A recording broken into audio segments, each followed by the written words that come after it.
I hope you're enjoying yourself this evening. We're very lucky to have this next guest speaker, very special guest speaker. You know, she's a Heinz Award winner, and the Heinz Award comes with a $100,000 cash prize. And our next speaker dedicated that entire $100,000 to the fight against hydrofracking, Dr. Sandra.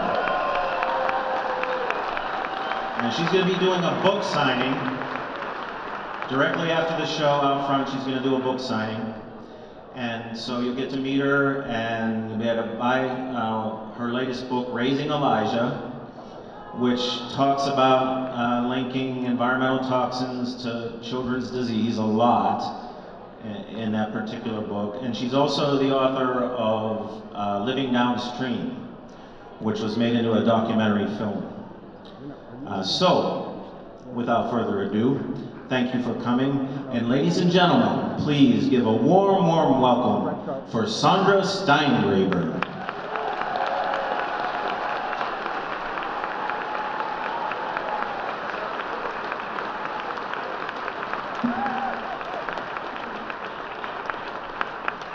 Hi, everybody. The last time I spoke at the Forum Theater, I was facing the other direction down in the orchestra pit. And up here on stage was the projected image of a giant digital stopwatch. It was the public hearings on the draft environmental impact statement for fracking, the 1,500-page document that entirely overlooks the impact on fracking on the health of the people who live in the environment. The stopwatch ran backwards, and each of us who spoke had 180 seconds to explain our objections. It was like a cross between speed dating and a NASA countdown. Well, those days are over. Tonight, the forum belongs to us.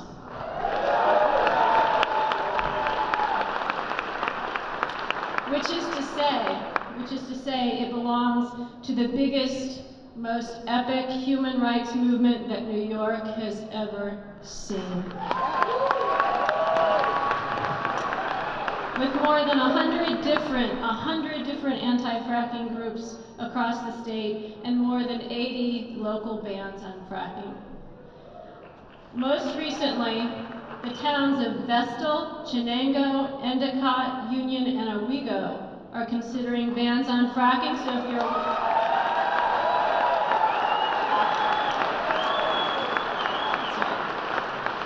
if you're from one of those towns, call your board of supervisors and come out, sign petitions and lobby to support those efforts. Because we are the people who will be featured in the 5th grade social studies books that our grandchildren read. Right next to Harriet Tubman, Susan B. Anthony, and all those people who built the Erie Canal. Those people, it'll be us. The people who said no to the occupation of our land for extreme fossil fuel extraction and ushered in a whole new world of solar and wind and renewable energy. It will be us who does this.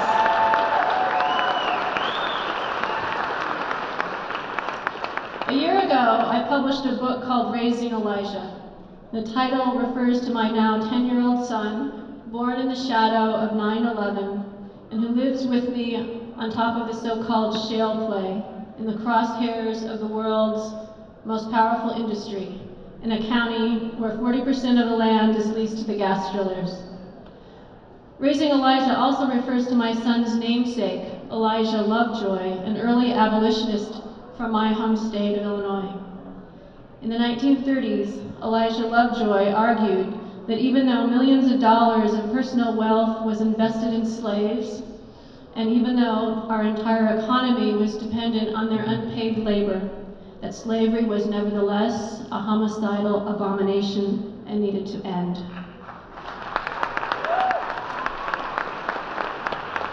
Elijah Lovejoy refused to settle for the regulation of slavery, for mitigating slavery, for developing state-of-the-art slavery, or carving out pro-slavery demonstration zones, or building slave bridges to the future.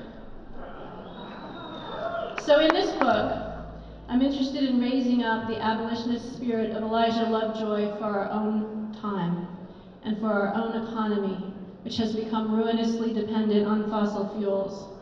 So here is a paragraph from chapter 10.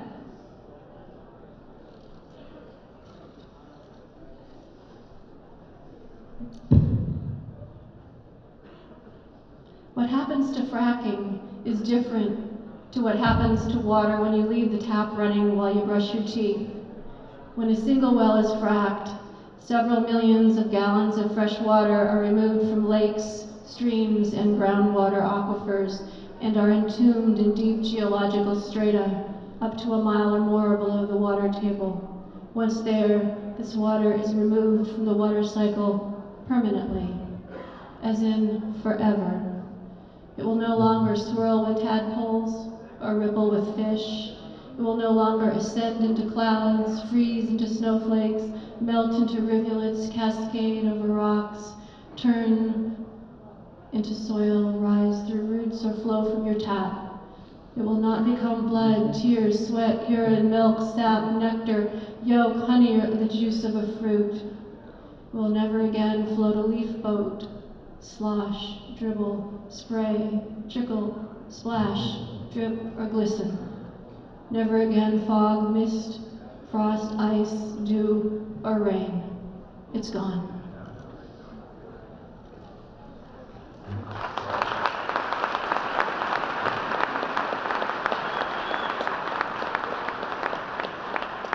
Last summer, while traveling out west on a research trip for the next book, I received a phone call letting me know that I was one of the lucky recipients of a Heinz Award in recognition of my writing.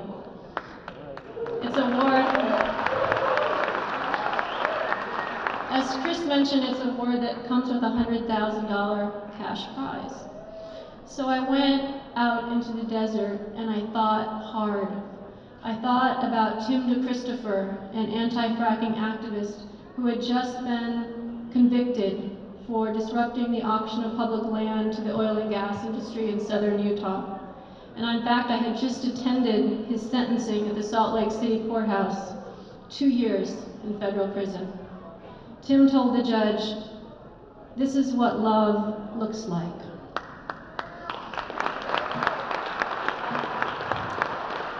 And then I thought about Craig and Julie Sautner from Dimmock, Pennsylvania, whose water had been ruined by fracking.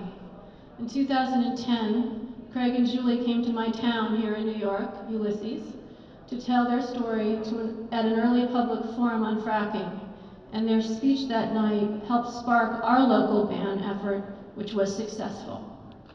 Craig said, "This is a pretty country, don't let them frack it." So that's what I thought about in the desert. This is what love looks like, don't let them frack it. And somewhere in Wyoming, I decided to donate the Heinz Award to the fight against fracking in New York.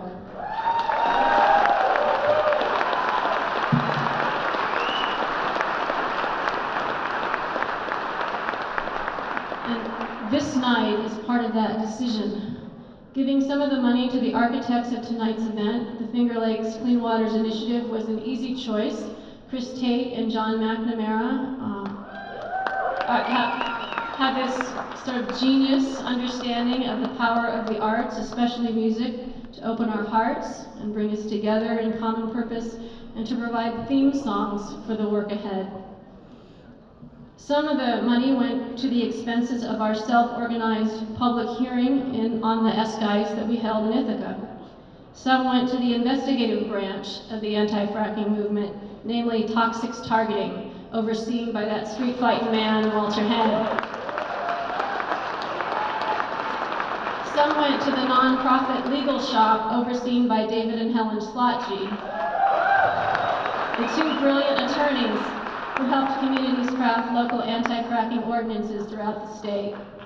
And some went to Gas Free Seneca, the heroic group fighting to thwart the plans to industrialize the western lakeshore of Seneca Lake and turn that peaceful land into a storage and transportation hub for liquefied petroleum gas, complete with toxic brine pits, 24/7 train and truck traffic, carrying explosive materials over the Watkins Glen Forge.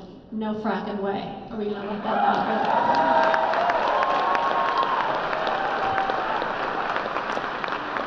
My son, Elijah, was born on the shores of Seneca Lake, so I feel deeply invested in that struggle. And things there are not looking so good right now, so I encourage you all to join me in supporting Gas-Free Seneca. They're here tonight. You can find their table out in the lobby.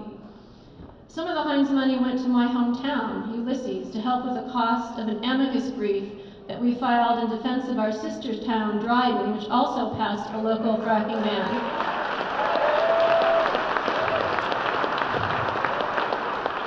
Dryden was sued by the Anschutz Energy Company, which is owned by Philip Anschutz, the 34th richest man in North America with a net worth of $7 billion. We won.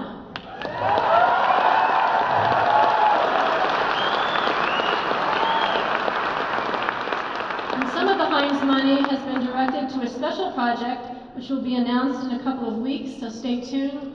I hope it will bring us all together and take this whole struggle to the next level. So I'll keep you in suspense for a little while longer about that.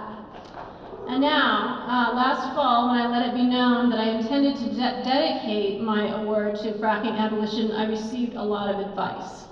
Some of it was to point out that I have no investments or retirement account, so what was I thinking?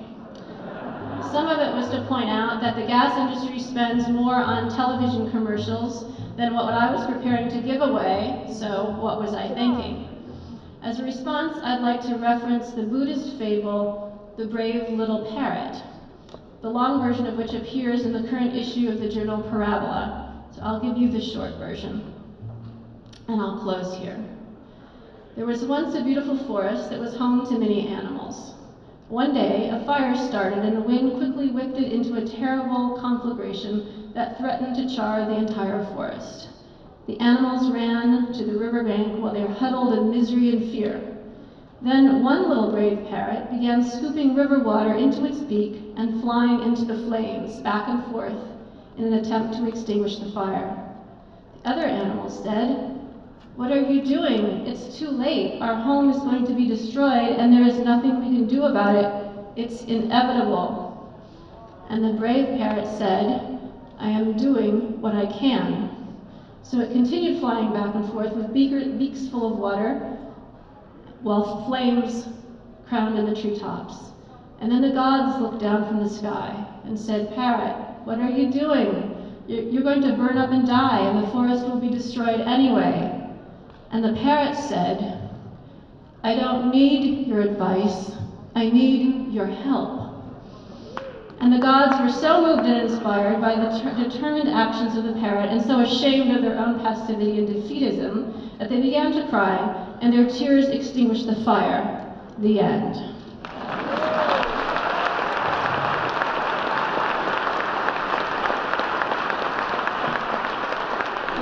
The point here is that this is what I can do, so I'm doing it. And it's done with the hope that my actions might inspire and embolden other brave little parrots, just as I was emboldened and inspired by the actions and words of Tim DeChristopher, who is sitting in a cell somewhere, Craig and Julie Sautner, who travel from town to town bearing witness, who are sitting out here in the audience somewhere, and from Elijah Lovejoy, who was assassinated by a pro-slavery mob in a town not far from where I grew up. So, if there are any potential brave little parrots out there, this is your moment to be a hero. The trees are on fire, and the arsonists are lobbying the gods, but it's not too late. Bring what you can, your whole skill set, your whole heart. This forum tonight is full of heroic, effective grassroots organizations waiting to direct you. All together, we might just change the course of Providence itself. Thank you.